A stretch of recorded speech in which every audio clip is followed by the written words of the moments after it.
Changing destinations, perceptions. This is probably, I think, one of the most important sessions of all the Arabian travel market. Middle East, in my opinion, having visited almost every country in the region, is the safest region in the world. But you go out there and look on the mass media, you watch North American and European media, and they will help you believe the opposite. This is not true. Social media, and we have 3 experts here who can discuss with you how you can use social media to take a negative perception to positive and a neutral to positive. It is possible, and this is important for every person who attends ATM Dubai. As usual, my name is Shane Dallas, the Travel Camel. You've seen me on the stage here for a few years now. We have 3 new people with me on the stage for the first time at ATM. Natasha Amma is on the far. She'll introduce herself shortly. In my opinion, she is the best content creator independent in Dubai. That's just my opinion. I think she is number 1, and I've said that to you for years. Paul Johnson is his first time to ATM, so we have to give him a very special welcome. But he is, in my opinion, the world's best and foremost luxury blogger, luxury independent travel media. He is number 1. And as soon as he told me he was coming, what did I do? You got to be on my panel, man, because I've wanted him to come here for years. And Siba is from Jordan Tourism Board, who have had a fantastic campaign in changing perceptions of Jordan to something very positive. So I'll get each person to introduce themselves, get close to the microphone, and then we'll start with the questions. At the end of the session, we'll get some questions from the audience, and of course, you can always speak to our panelists at the end. So let's start with you, Natasha. Well, I am the blogger behind the bohochica.com, and it's a site that helps people travel in search of meaningful experiences. I am also a writer and photographer, and I contribute as a local expert about the Middle East, writing about the Middle East as a region and the UAE for various publications such as Forbes Travel Guide, Marriott Traveler, and others. How long have you been in Dubai for? Born and raised, so all my life, and I don't want to give away my age, so I'm not going to tell you. But it shows that Natasha has experience. This is the point I'm trying to make. Paul. Hello, everyone. My name is Paul Johnson. I'm the editor of a luxury travel blog. My background is in web design and marketing for tourism businesses, hence me going on to run this blog, which I started in 2005, which in blogging terms makes it fairly well established. Its audience is mostly from the UK and US and other English-speaking countries. The focus obviously is on luxury travel, social media following in excess of 1 million across all platforms, and it's a multi-author blog, so there's a lot of other contributors to the site. Nearly 700 writers now, and just coming up to our 10,000th blog post. Okay. Hi everyone, my name is Siba. I'm from the Jordan Tourism Board. I have been working with them for 2 years. I'm the social community manager handling Facebook, Twitter, Instagram, and YouTube. I have an advertising background in different types of businesses, and I'm happy to be here. Thank you very much. Siba, you're going to answer the first question because this all started last year when Jordan Tourism Board at a press conference said that social media was critical, that was the word they used, critical in changing perceptions of the destination. So it is Jordan Tourism Board that gave me this idea, so you'll be first to speak. Why is social media so important in your marketing strategy to changing perceptions of Jordan? I think because people don't want to listen to brands anymore. They want to listen from their friends, people they know, instead of brands, because brands are all everywhere. They're sick of ads. So what we do as JTB, we focus on user-generated content because I'm going to give you an example to be more specific. Last month, we have the Jordan Trail. I'm not sure if you heard of it. It's a hiking trail in Jordan that goes from the north to the south or from the south to the north. So we invited a couple of influencers specific for hiking or for adventure and sports. So there's this hiker, he's American from Texas, I think. And he's very specific in his role. He's very adventurous and stuff like that.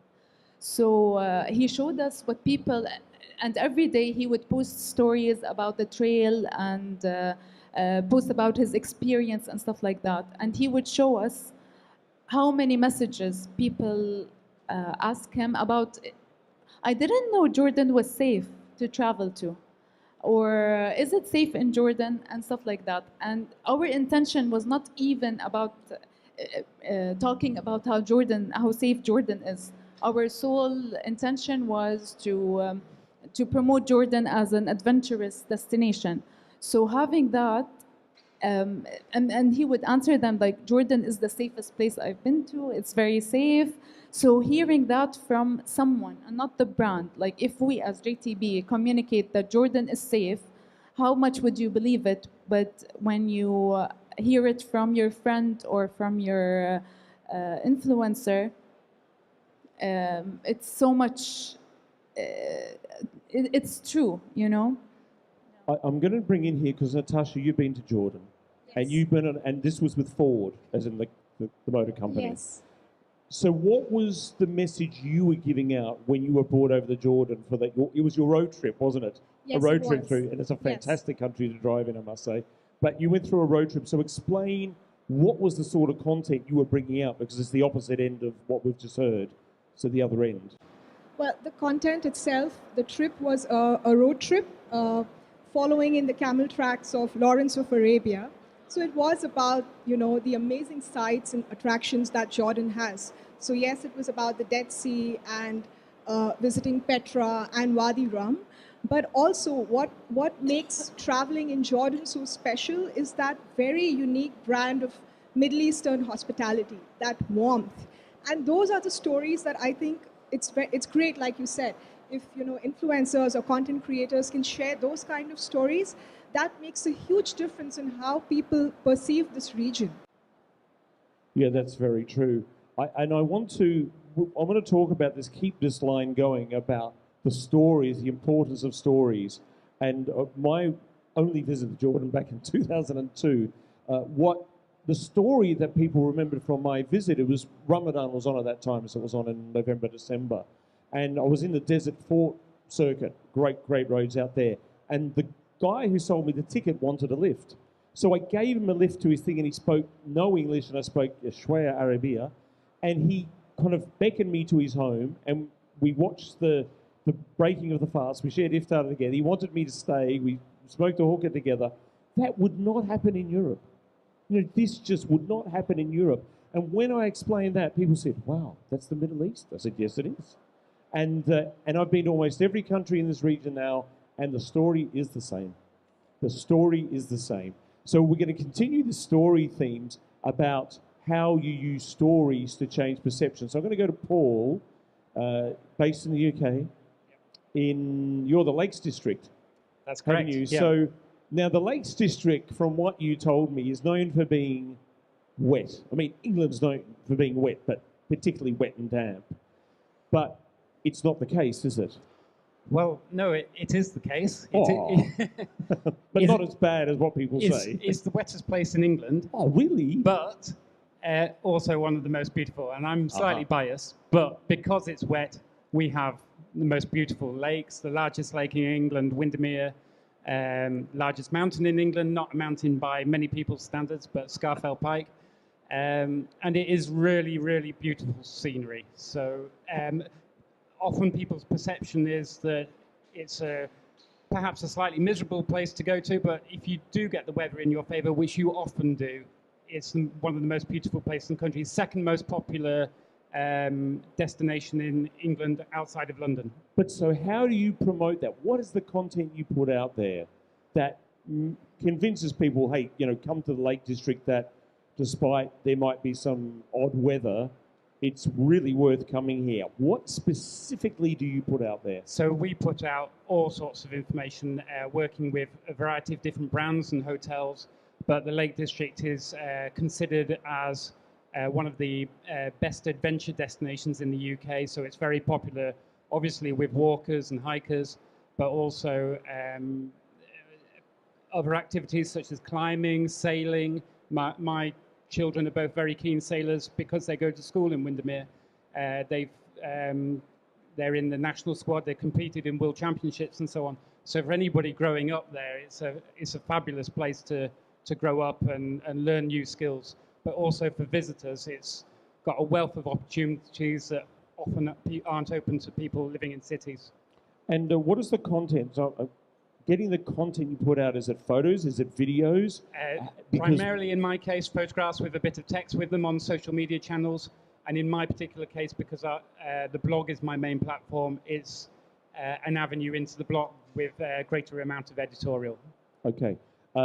Photos, videos, just want to add, how important are they? This was brought up yesterday, but for those who didn't see it, the importance of visual in changing perception. So who wishes to go first of the ladies here?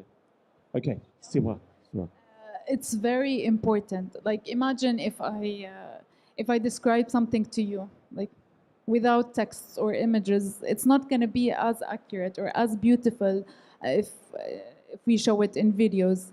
And nowadays, we're online, we're competing against everything and it's so hard to distinguish yourself from other videos or other, we're basically competing with baby videos and stuff like that. So if we don't use the best quality of videos and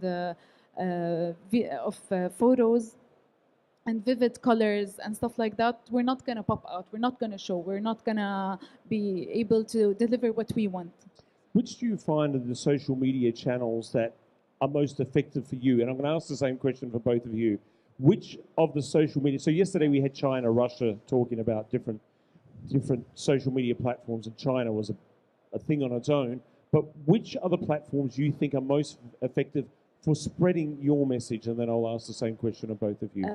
Instagram, because it's visual based. So it answers your question of how important it is. We have the best engagement on Instagram. So. Okay, Paul. For me, it's actually Twitter, because that's Good man. where my biggest audience is as well. So, and you can put pictures on tweets. So it's not like Instagram, but it's I'm with you, Paul. I love Twitter. Absolutely, Twitter. So you find Twitter's... How many followers do you have on Twitter now? It's just over 700,000. 700,000. So you find that sort of audience, I mean, the reach you can get, the what they call deliveries, timeline deliveries is the word now. The timeline deliveries you must get, and that was 700,000 on anything, even if it's not a well-received or interacted post, must still be very strong. So yeah, I think it accounts for 60% of my social traffic to my website. So, yeah.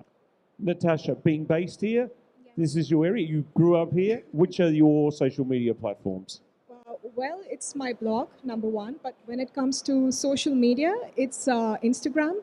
And specifically when we are talking about changing perceptions, I think visual media is very effective, because photos and videos that share experiences about what it is like to travel in a certain region, it's not only about creating the visual appeal that look how beautiful this region is, it also tells people that it's actually safe and it's easy to travel there. Like, for a lot of people, they think that the Middle East is not very safe, or regions like maybe Central Asia, not safe. But that's not true, and that's where visual content really, really helps, because that's when they see that actually the reality on the ground is different, and it's easy, it's safe, it's hospitable. Yeah, don't get me in my soapbox about perceptions of places in Middle East and Africa, where I spend a lot of time. We have some people from South Africa in the room as well, and we discussed this over breakfast this morning. But one of the key parts here is the personal stories, and I want to emphasize this because this is, I have been to some places, like I've been to Afghanistan, and I have photos that I show of Afghanistan when I talk about the country, and it shows people smiling. And the question I say to people, when was the last time you saw a news outlet showing people from Afghanistan smiling? And the answer is generally never. And I have photo after photo after photo after photo of people smiling at me in Afghanistan. That's the Afghanistan I know and love. It's not what the media is telling you. Because I was treated well everywhere I went. They would give me the last piece of bread on their table because I walked into their village. And that is very, very humbling. These personal stories are very important. How do you use these personal interactions with people? We'll start with Natasha again and move down. How do you, we can go the other way, you know. How do you use, so give an example maybe of a personal story that you used that really resonated with your audience. So let's start with Natasha. Well, I recently did a campaign with Azerbaijan Tourism, and I visited Azerbaijan, and they took me to this village of craftsmen called Lahij. And I was received with unusual friendliness and warmth by the people in that village, not because I was media or they didn't know who I was. Maybe I was one of 3 or 4 foreign tourists visiting that village on that day. And it was just because that is who they are. And they didn't speak any English, but just that human to human connection, that was incredible. And that is a personal story that really resonated with my audience on social media. So many of them told me that they want to travel to Azerbaijan to experience things like that. You know, just this, it wasn't about just about like the good hotel or the activities. It's also these personal stories that really change perceptions. Something I just want to add on that, and something for those who are based, I know we have, as I said, South Africans here, and we have people from Middle East, and one thing that when you go to these places that you discover that food is love. India is the same. Food is love. And stories of the sharing of food is so important. I had that in Jordan when someone shared the iftar with me. That food is love. It is such a powerful weapon. It is not a tool that is used in Europe. In Europe it is different. That is not seen. But here food is love. In Africa food is love. In Central Asia food is love. If you are from these countries, it's worth taking that time to explain that sharing of food is an expression of love. It is so important. Anyway, that's just this is a very important topic to me. I kind of live by this about changing perception. So excuse me for adding a particular story from you, Paul. Perhaps a little similar to your own in Afghanistan. I worked on a campaign with Land Rover traveling right across Nepal. And although we went through some really quite impoverished places, the young children would run out and greet us, beaming from ear to ear, even though they had very little, and they were so welcoming and inviting and excited to see Westerners traveling through their little village and so on. And those were amazing moments, and sort of really brought to life that the fact that this adage that money doesn't buy you happiness is so true when you go to quite poverty-stricken places sometimes. Yeah, the people with the less possessions, the most generous. I've been to 100 countries, more than 100, and that is true everywhere. How do personal stories work into your campaigns? And also when you are looking at working with content creators and others, how important is the idea of stories into their content and creating content for them that's story-driven or telling your own story?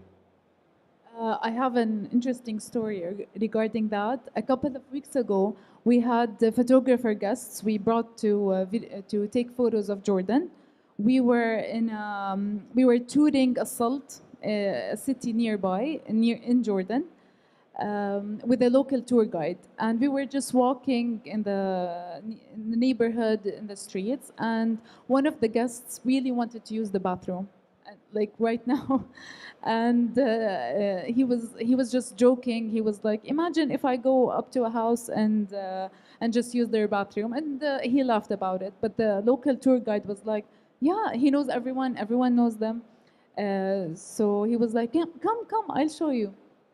So he just knocked on on a door of someone, and he told them, like, I have a guest who wanted to use the bathroom, and she was like she opened the doors and yeah, sure, come, and she invited us all inside.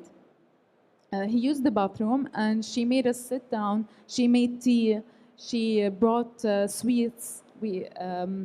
She called her neighbors to come over, and they shared like this amazing experience spontaneously, and they had so much fun. And this is the story they kept telling, and they just kept referring to it, and just this would never happen anywhere else, and they were so happy. And we didn't even do something about it, and they just, this is the story they're going to go back home and tell their people and on social media. So what we do as JTB, we provide these experiences.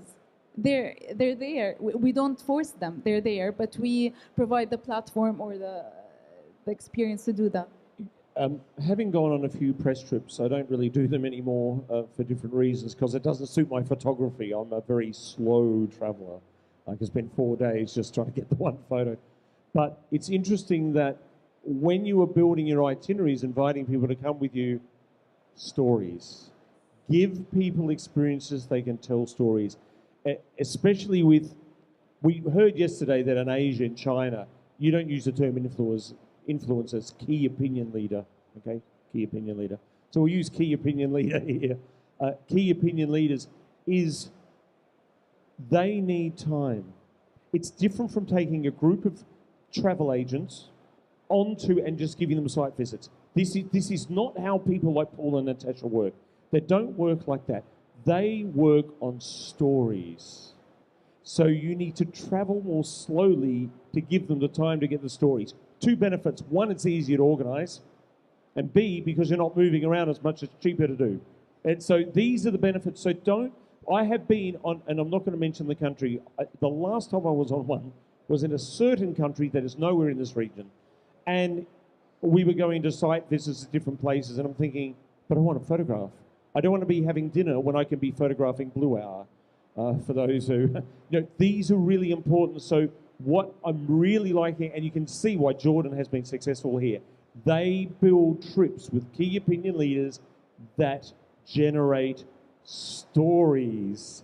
So this is a very important point. And you can see the 3 stories we've had here today, that will resonate with you more than someone giving you facts. And this is the nature of humans. So we will, while we're on this subject of, I'm going to say key opinion leaders after yesterday's session, how do you determine who you work with? Because as for those who saw here, I mean, this is a business relationship. It's not just picking people with the biggest numbers. I mean, apart from Paul, who's excellent with 700,000 because he's quality, but it's more than that. So how do you go choosing your key opinion leaders or your content creators? Like you said, we don't look at numbers. What we really look at is the quality of the images and the content they're creating. I mean, if the content creator has millions of followers, but their content is not that great, we don't look at that. We do look at the engagement rate as well, even if the photos are amazing, but they don't have interactions with the people asking questions like, where is this, how can I go there, and specific to what we want, not like asking about the model's dress or something, like asking about the location, not any question. So what we usually do is follow the person for a couple of days or a couple of weeks to understand how they prepare their content, what they share, and if it's relevant to us or not. We really study it and not just decide on the spot whether we work with this person or not. It's called meaningful engagement. And as I was explaining here yesterday, great photo is not meaningful engagement. Wow or a thumbs up, this is not. Meaningful engagement is something that is a conversation, that creates a conversation, that creates something where you can further the discussion. So it's, as I said, Jordan impresses me every time with how they approach this. Paul, now, the other way, you must get with 700,000 followers on Twitter, and if I was sitting there, I'd be approaching you. So, how do you determine who you work with? Well, for me, first and foremost, it's got to be the right fit for my site. So if it was a hostel somewhere that was wanting to be on a luxury travel site, it's obviously, Okay. mind you, there are luxury Okay, hostels, don't get me wrong. give us what your focus area of your site is. I know you've given the name, but specifically what you look for. So the focus is on luxury travel.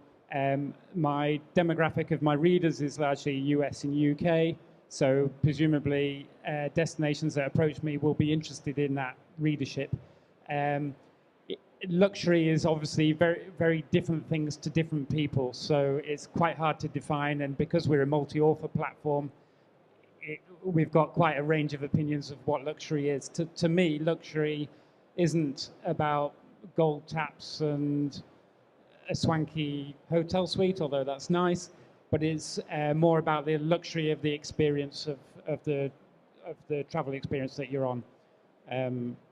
Does that answer your question? Yeah, the depth and the texture of the experience. So if someone approaches you, how do you determine if it's, say, country A or country B? What do you look for? Is it that depth of the experience, depth of a richness of experience rather than in monetary terms? What is it that makes you say, I'm going to choose this one? Because you would get a lot of approaches, I'm sure. Yeah, so obviously I'm not a charity. I am a business, so they do need to have a budget to work with me. I'll be completely upfront about that. But beyond that, it's really whether a destination appeals to me, and I often travel with my family, so whether it's family friendly might be the case, and in particular, whether there's going to be some unique experiences that I can write about within that. So, for example, a couple of months ago, I did a project with Hyundai in Gran Canaria, and I was obviously promoting a new car that they had out, but it wasn't just about the car, it was about the destination and the things we did. So we did a Via Ferrata in the mountains. We also went on a helicopter ride over the Maspalomas dunes. And so those kinds of things where there's plenty to write about, it's interesting to the people reading my blog, and so on. Natasha, again, if I was in the audience and I wanted to speak to someone in the Dubai market, you're my person. So if people are approaching you after this and want to know how to work with you, what advice will you give them before they come to shake your hand and give them your card? What do you look for? Well, I look for, I would love to work with destinations that give me opportunities to create the stories like we were talking about. So I look for me, it has to be more than just come to my destination and take photos of pretty places, because I would not be able to connect on a deep level in that case. And then neither will my audience, I won't be able to get my audience to care about the destination.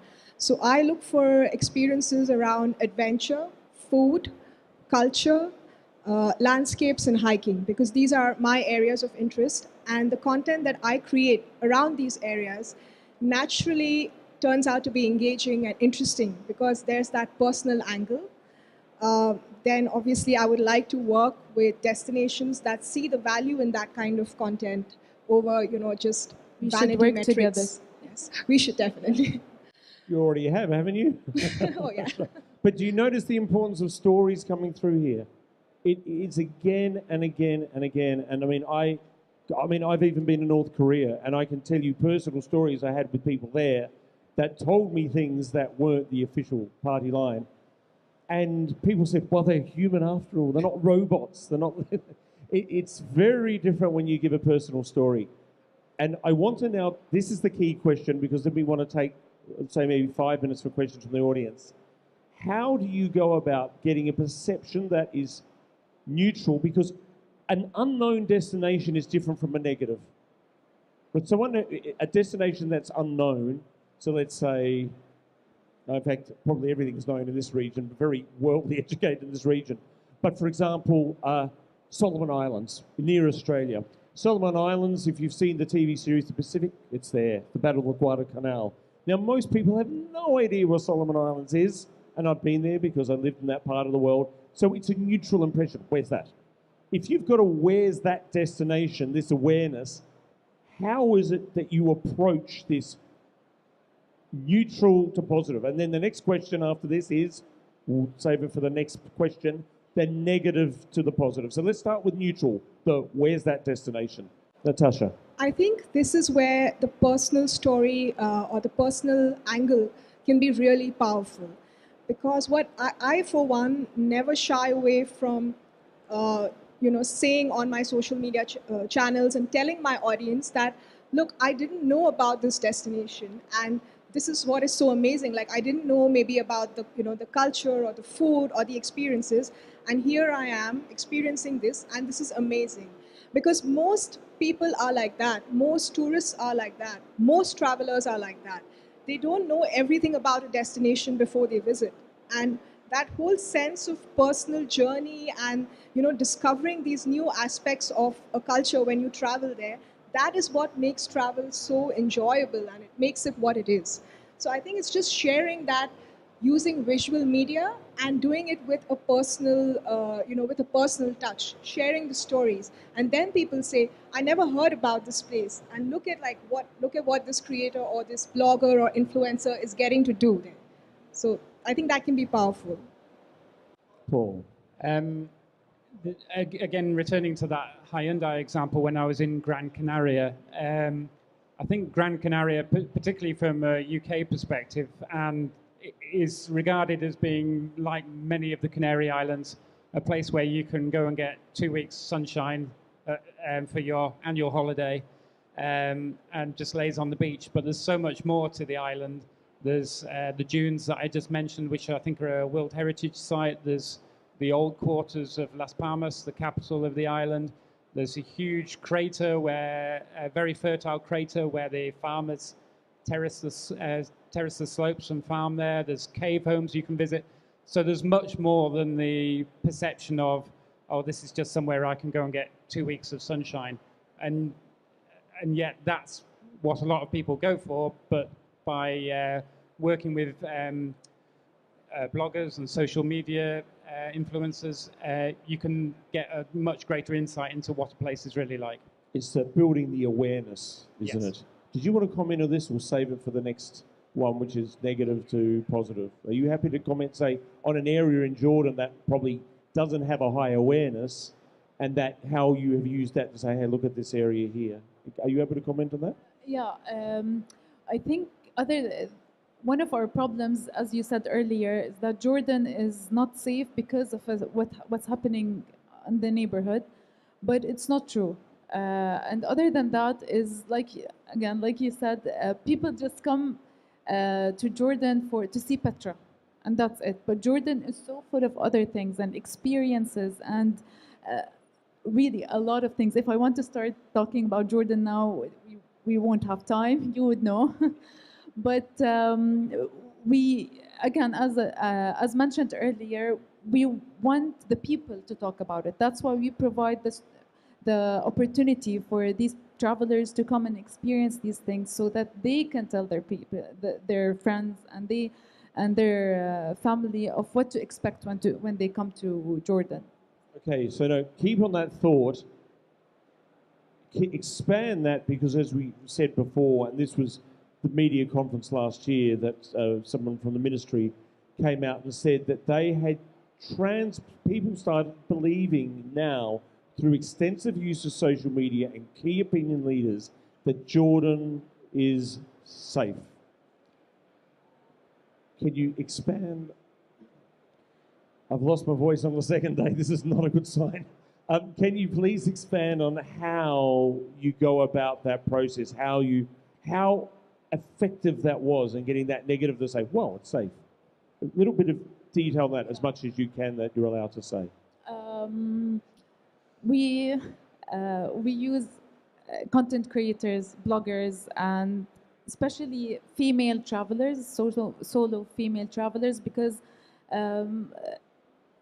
usually women are the ones who are afraid to come here because of the stories they hear, which are not true. So yeah, Absolutely, I agree with you 100%. yeah, and that's why that's how we focus on things.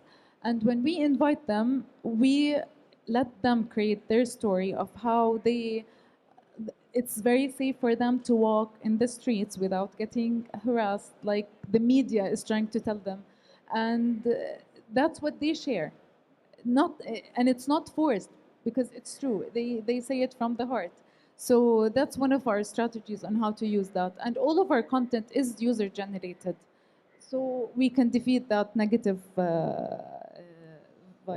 Okay, I'm going to go to Natasha now because there was the point that you picked up on being the solo female traveller saying that, hey, it's kind of like people who've never been to Dubai say, oh, women can't drive in Dubai, totally ignoring that there are taxis with pink roofs all through the city.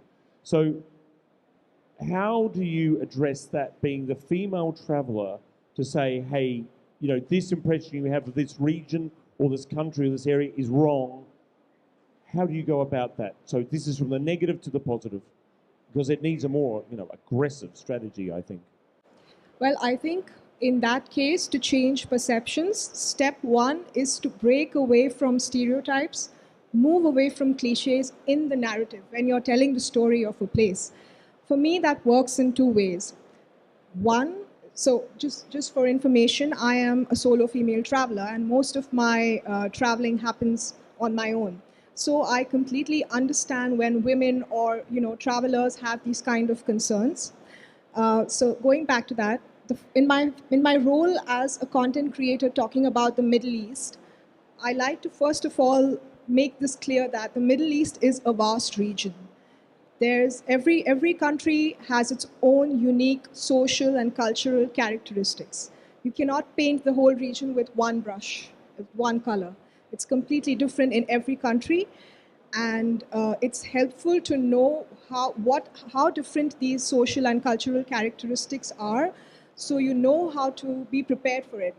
For example, it's good to know what is the right social and cultural etiquette in Jordan or in Dubai, which is again a very unique environment because we have so many expats. So all of these things help to break perceptions and change perceptions and to be prepared when you visit the region. The other thing that I like to address through my work, especially when I write about Dubai as a local expert, is to address the question of authenticity and how that's something that arises very often when people talk about traveling in Dubai. They're looking for authentic experiences and cultural experiences. And then I like to, make sure that the audience that I'm writing for understands the difference between that and exoticizing a culture based on your idea of what you think it should be. Like, for example, if a city is modern and has incorporated elements of global or Western culture, doesn't make it less authentic, because culture is something that evolves. It's a very fluid concept. So it's great to know that these are the things that make places unique. This is interesting. This is the challenge that DTCM, Dubai Tourism, have, isn't it? That the city's all modern and that and doesn't have a soul. And it's just not true. It's just, I used to do segments on Dubai Eye. And so I would sometimes guest host. So one of the hosts went away on the ticket. The show no longer is on. And we would sit there and we would have theatre groups come in. We would have concert people and musicians. Now, if a city doesn't have soul, it doesn't have these people. This culture and these, Dubai operas come here. You've got shows and that. Yeah. This is a sign that the artistic centre is a soul of a city, and it is here. So what is really nice about Dubai now is that this is developed more and more people are aware that this does exist. As you said, this culture and this exists. And so it's a perception that people get, and the biggest critics are the people that have never been there, without a doubt. Last about 5 years ago, remember when Emirates co-chaired with Qantas, the Australian carrier, and there was a piece in one of the online news sites, and the criticism about Dubai, how unsafe it was, and all these critics have never been to Dubai, and then I'm saying, hang on. I've been there. This is not true. Has the reporter, journalist even been to the city? And the people who were the expats, Aussies, living here were saying the same thing. They were saying, this is just not correct. The people saying that I'm going to be arrested for this, it's just not true. And so building that is very important and addressing that. And I know that it's not just on things like this, it's in forums and other places where these concerns can be addressed very strongly. TripAdvisor and other things, there are forums, Lonely Planet, and they all have these forums, and you can get that conversation going, can't you, in these places to challenge those big negativities that they have in a destination. Okay, over to you, Paul. So negative to positive, how do you go about it in your steps? I'd return to that example of the Lake District again. So it is a wet place, but not all the time. And it only takes a photograph of the lake. If you go onto Google Images, put in English Lake District, you'll see some stunning imagery of some of the most gorgeous countryside that you've ever seen. And so I think a picture says 1,000 words is the old adage. Or as a YouTuber said to me, with video it's 30 frames per second, so 30,000 words every second in their case. But that would be, obviously, when I come to create content, I have plenty of text to go with those pictures, but I think pictures is what draws people to something in the first instance, and that's where you would perhaps draw them through social media. Okay, I've just got one last question, and you have just given to me then, is videos, how complex or how long do they have to be? Because we heard yesterday that the Russian market has the attention span of a goldfish, and that was actually a Russian herself who said that, so I thought that was an interesting comment. So we talk about what sort of videos, I mean, how complex do they have to be?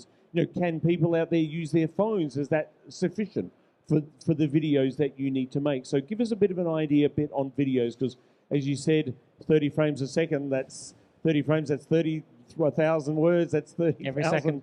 Exactly, that's a lot in a second, isn't it? 30,000 words. So how do you go about, who wishes to take this first, in about what sort of videos? I don't mind it. Okay, please. I would say it depends on your objectives, but I think videos of just a few minutes long are typically plenty to few minutes specifically. How is it? 2, 3, 4, 5? How would you? I would say exactly. I was thinking anything from sort of 2 to 5 is what I was thinking. Obviously, less than 2 minutes. Yes, you can do an advert in 30 seconds, but I think if you're wanting to tell any volume of a story, then you probably need at least a couple of minutes. Natasha?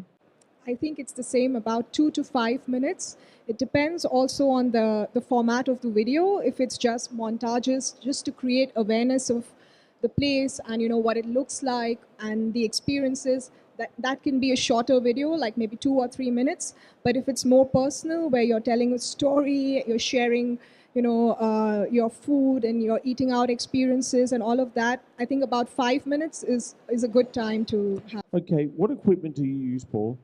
What video equipment do you use? So I do use my phone to video, but I use a DJI mobile device, which it's just like a handheld device, which helps keep it smooth. A stabilizer. Yeah, it stabilizes the image. But I'll also use my camera sometimes. I've changed from a full-on DSLR to one of these mirrorless cameras because they're just lightweight and a bit easier when traveling. You've jumped ship there, Paul. Oh dear. What equipment do you use? I use my mirrorless camera, I use a GoPro, and then also my phone sometimes. Okay, so now onto you. I'm not going to ask equipment because that's a very different thing here.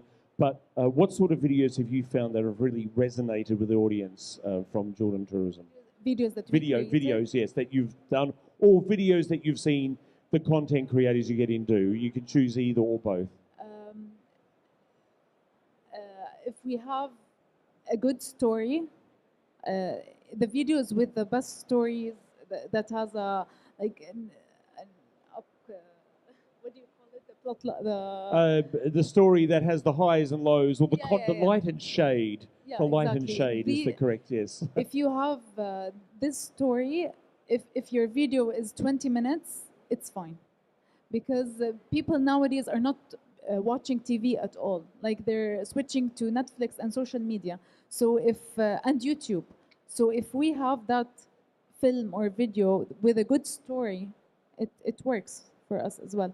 But for the normal person who's just scrolling through their news feed, a 1 minute video with vibrant music, vibrant colors, and that works best for us. All right, very short. Okay, let's end. Do we have any questions from the audience? Oh, question here. Where's our microphone? Microphone from the back. Okay, what I'm going to do is I'm going to bring the microphone here so we don't have to wait. So let me come down to you, and I'll give you the microphone. You can ask the question from here. Thank you.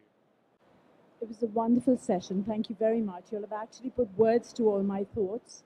My question is, you all talked about the art of making and content, but there's a science to it, especially in social media. For example, Facebook doesn't accept anything less to make it viral unless it's a 3-minute video. It also blocks most of the blogs, especially if the more viral you are, the more Facebook will block you unless you're paying. And this is something that Facebook has said itself. So Insta, like you're rightly identified, is probably the best. But I would love to know from all three of you all and you, what is the best science that you have found in making your posts viral? What is, when you advertise or when you use organic tactics, what is it? Is it hashtags? Is it UTMs? Is it getting other influences? What are the tips and tricks of the science of conversion? That is a very interesting question. Who is going to be taking that one first? That's a very good question. We couldn't hear the question. Pardon? We didn't You hear couldn't the hear the question. Okay. How can you identify, this is what we happened yesterday. How can you identify the markers that the content you're doing is working well? What is it? What are the identification when you say, wow, this is the video that's really made it? What can you see in it? What is the reaction? How can you tell that this is the one that's really doing well for you? Who wishes to answer? Well, I think it comes down to the statistics on the post. But I think I heard a reference to Facebook there and how you make it go viral on Facebook. So the question was, what are the scientific metrics? What are the key markers? So you have a KPI that says this is what we want to achieve. What is it that you do with your network, your SEO, in planning that post to make it viral? How do you plan your SEO, your other metrics to make sure it gets social and it gets the best reach? Okay, so when you're successful is the second trigger. When you're talking about SEO, you're really talking not necessarily about the social channel, but about the site itself. No, social channels, all the social metrics. But SEO is usually... let's forget GDN. Let's forget Google Networks. Sorry, what about Facebook, Insta, all these channels that Okay, you use? I think I can clarify this here. So what about, what time are you posting? Do you put lead-in post up to the time you post your video? How is the strategy you go for getting the content out there so it gets that maximum impact when it comes out? I think this is where you're heading. Sorry. Well, in my case, if it's something I really want to push, and if we're talking about Facebook, and I know you mentioned the word organic, but I do tend to give it a small boost to get it going. Rarely does anything go viral of its own accord without a little bit of a push. So I would tend to spend a little in order to maximize on the exposure. Does that answer your question a little? Yeah. Over here, this gentleman here, just be careful we don't get feedback. You're right in front of that. Okay. Like there is a trend, people are saying like people avoid long contents. So my question is especially to Natasha, like do really blogs work now, and what will be the future of the blogs? Like because everyone is saying like people don't read long contents, they'll just read short 160 words or go for visuals. I just want to repeat the question. Talking about people are going more for shorter form instead of longer form. Does that mean things such as blogs are slightly off topic, but also goes into would longer post on Facebook, would longer post on Instagram, longer videos? Is that under threat? Is that pretty much what you said? Yes? Yeah, okay. So that everyone's heard that now. Who wishes to answer this? Okay. Oh, you mentioned Natasha. Okay, Natasha. Sorry, I missed that. Well, I don't agree that people are not reading blogs. you have to understand that audiences on different social media channels are at different levels of, let's say, travel decision making. So maybe somebody who comes across a video on Facebook or a post on Instagram, they might be just casually, it's not necessarily that they're planning a trip there. They might just be casually browsing and they like that content, and maybe that will get them thinking of that destination for their next trip or their next holiday. But on a blog, a lot of people who actually intend to travel to a destination, that's how they do their research nowadays. So just to give you an example, a blogger that has done a really great job at SEO and got their 1 week itinerary to whatever location on the first page of Google, that itinerary actually becomes the go-to itinerary for a lot of people who are traveling to that destination.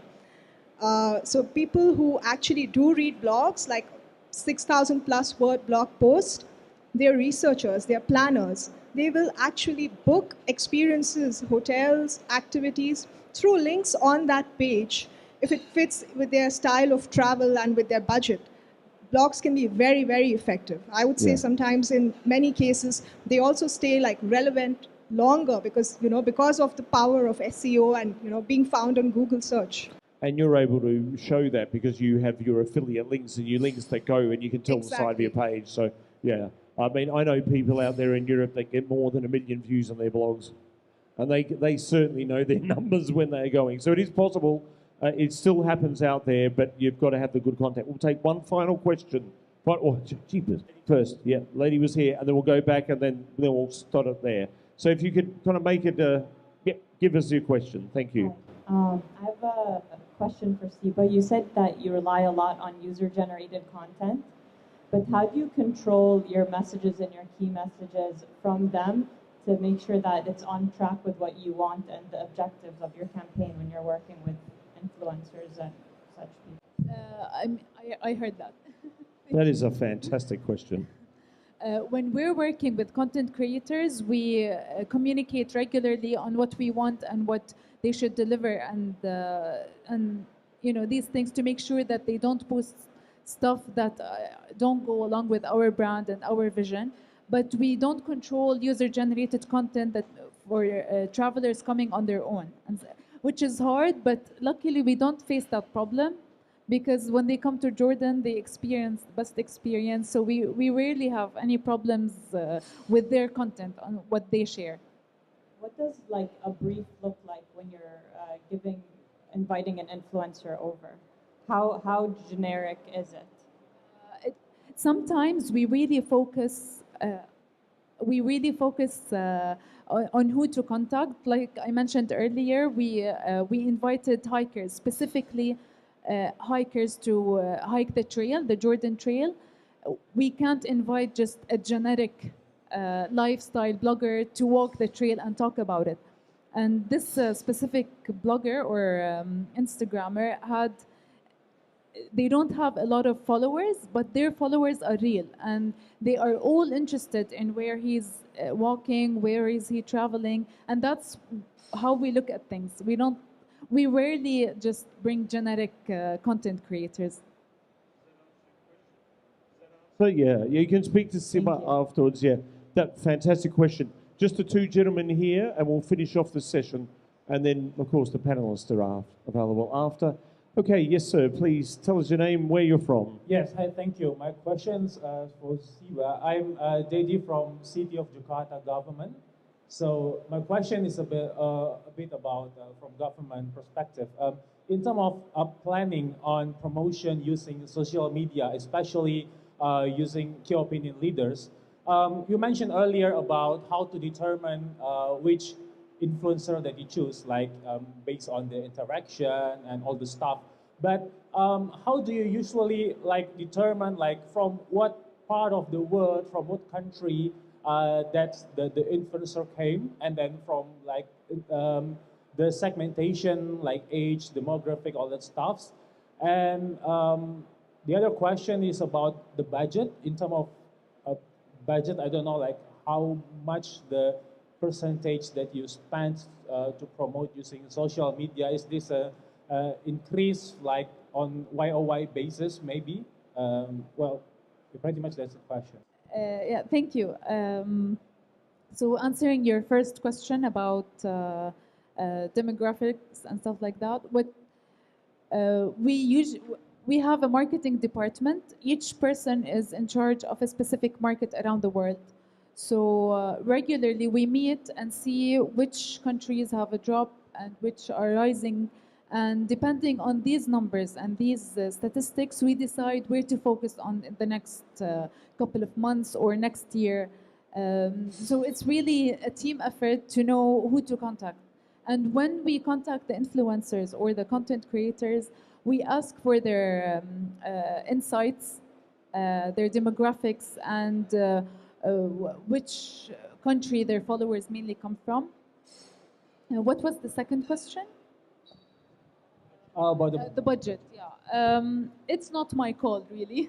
Each year is different, and we don't have a clear structure on how to use that. Just get to the last gentleman just behind you, just quickly. Jakarta I've been to, and I was there. Indonesia tourism is very good at picking there. I was invited on one of their trip of wonders, and it is an incredible trip, and they target each one for each region, so they choose people from the Middle East, they choose people from the Americas, people from Asia, people from Europe, and they're each different. Each trip is targeted to different people. But and Jakarta's got fantastic food, I must say. So if you ever go, make sure you eat out a lot. Okay, last question. Hi, hi Paul. Good to see you again. My name is Faizi. I'm a Malaysian who live in Scotland. I would like to ask a question because we spoke about expectation just now. So how to manage expectation? Because as an experienced provider, I bring a lot of people from Asia to the West, to Scotland especially. But there can be some difference. For example, people who come to Scotland, they want to see wildlife up and close, and perhaps too close where they want to feed the wildlife. But the local advice will be not to do that because we disturb their ecology. So how would the panel advise to manage that expectation? Thank you. Okay, I'll just get Paul to answer that. Just Paul, I think, because we're running out of time. You live in Scotland and you don't get nasi lemak. I feel so sorry for you, one of the great meals of the world. Okay, about how do you manage expectations? So people want to go to the wildlife and pat the animals, but they can't because it's just not allowed. I actually did do a trip to Skye. We were on it's a family trip, mountain biking and visiting the different islands.